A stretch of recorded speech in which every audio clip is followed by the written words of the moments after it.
The nation today mourning the loss of a legal luminary and American icon, Justice Ruth Bader Ginsburg, passing away Friday evening at the age of 87 after a battle with pancreatic cancer.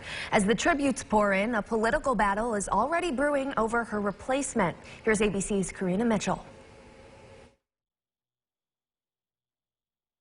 Death of Justice Ruth Bader Ginsburg triggering an epic political battle with the ideological future of the court hanging in the balance. Sources close to President Trump say he will name a replacement for Ginsburg in the coming days, and Senate Republicans are promising confirmation. Across the country, an outpouring of affection for the legendary justice. But Democrats are saying not so fast, remembering how Merrick Garland's nomination to replace the late Justice Antonin Scalia was derailed over election year politics.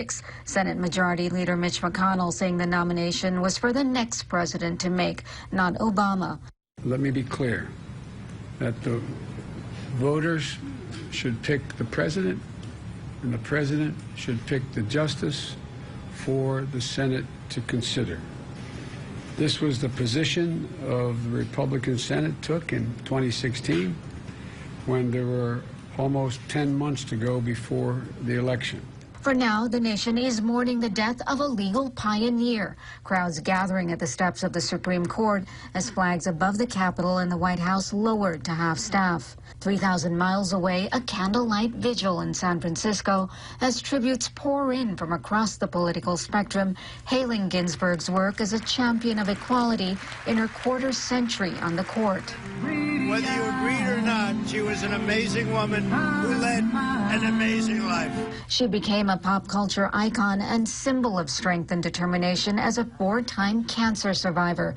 Chief Justice John Roberts calling Ginsburg, quote, a jurist of historic stature and a tireless and resolute champion of justice. Speaker Nancy Pelosi, the first woman to lead the House, calling her death devastating. Former President Bill Clinton, who nominated Ginsburg to the court in 1993, tweeted that she was one of the most extraordinary justices ever. And former President Barack Obama in a statement saying Ginsburg, quote, believed that equal justice under law only had meaning if it applied to every single American, adding when Republicans refused to hold a hearing or an up or down vote on Merrick Garland, they invented the principle that the Senate shouldn't fill an open seat on the Supreme Court before a new president was sworn in, then called for consistency. Karina Mitchell, ABC News, New York.